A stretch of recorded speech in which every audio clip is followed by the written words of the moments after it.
Hello, everyone. My name is KHADIJA-AWA, and I am from Senegal. I was born and raised in New Jersey, but my parents were born and raised in Dakar, which is the capital city of Senegal.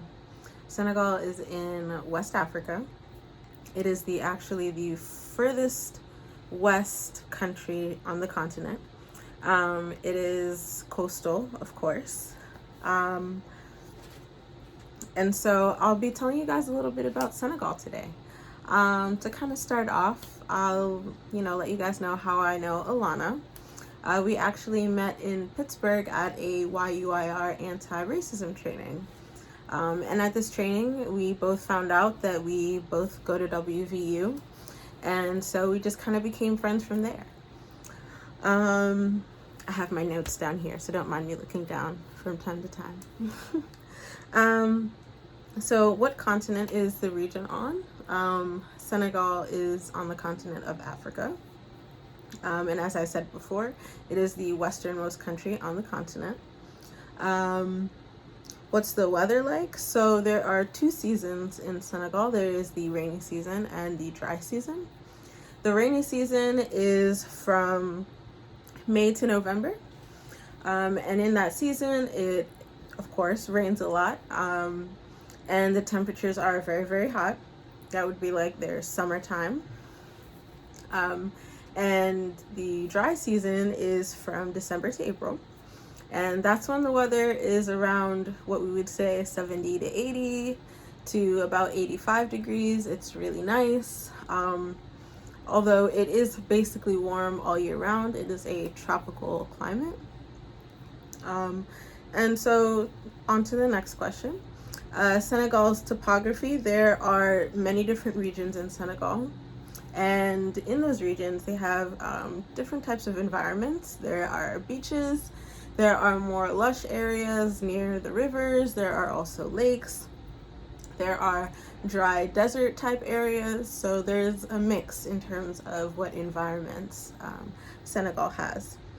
There are major cities as well as more so rural and village type areas. Some of the major cities are Dakar, which is the capital city, and Saint Louis, which is in the north of Senegal.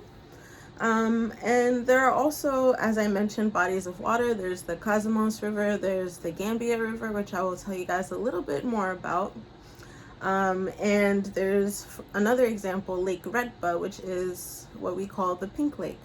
It is naturally pink, so it's a really cool place to visit. I've been, and if you're interested in tourism and things like that, that's a really cool place to go to. It borders countries like Mauritania, Mali, Guinea-Bissau, and Gambia. And as I mentioned with the Gambian River, I kind of wanted to talk a little bit about those borders actually, because the borders are, although legal borders, they kind of split people apart in terms of their ethnic groups, in terms of their people. Gambia is literally a country within the country of Senegal, and that's because although those people are the same people, we speak the same languages, we eat the same food, because of colonialism and the colonial conquest, these borders were drawn for us arbitrarily. And so that's something to definitely keep in mind when you're thinking about the African context and those borders, and how those borders sometimes split families apart, split groups of people apart, all for the benefit of the colonial agenda. So, on to the next question. Whew, my stand just fell over. On to the next question. The political system is democratic, but we are also in a neo-colonial system, which is not exactly colonialism, but a lot of the same systems are in place, and a lot of the same economic and political ties are still in place. Social systems, we're a very communal society. And so a lot of our focus is on family, a lot of our focus is on the community, and making sure that we have certain roles that make sure that people are, progressing as much as they possibly can, right? So grandparents have a really big role in raising the children. Parents, of course, have a really big role in raising the children. But aside from that, you also have aunts and uncles, cousins, half siblings, because we are, for the most part, a polygamous society as well.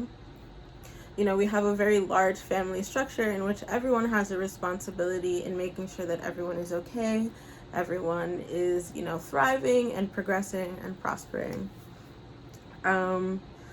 So, and also in terms of the social systems, I talked a little bit about neocolonialism, but that doesn't just affect economics, it doesn't just affect politics, it also affects culture and society. Although we do have a lot of traditional customs, we do have a big Western influence as well. They know all the Drake songs, they know all the things that are going on Love and Hip Hop and The Bachelor, the same way that we do here. So they definitely have their finger on the pulse in terms of the Western world. Cultural practices, we are a majority Muslim country, and so a major cultural practice is Friday prayer, the Jummah. And so we have not only that, but we have what we call Ngente, which is another kind of custom and tradition, and that is essentially known as the naming ceremony. 7 days after a baby is born, there's a huge party and there's prayers done for the baby, and the baby finally gets their name. That's one of my favorite traditions and customs. In terms of dances, we have a dance called Sabah. For our music, we have a genre. One of our many unique genres is called Mbalakh. In terms of sports, we have a type of wrestling that is a national sport that's called Lamb. And in terms of clothes as well, we usually wear things like this. I have a sweater on underneath because I'm not in Senegal right now and it is very cold. But usually we wear a lot of colorful patterns, things like this, head wraps for women, and things to do. Senegal is a really cool place to go to. We're known as the country of hospitality. Our word for hospitality is called teranga, but teranga is more than just hospitality. It's really a way of life. It's a way of community, a way to really keep in the mind, helping, making sure that everyone is okay, being compassionate, being kind, being generous.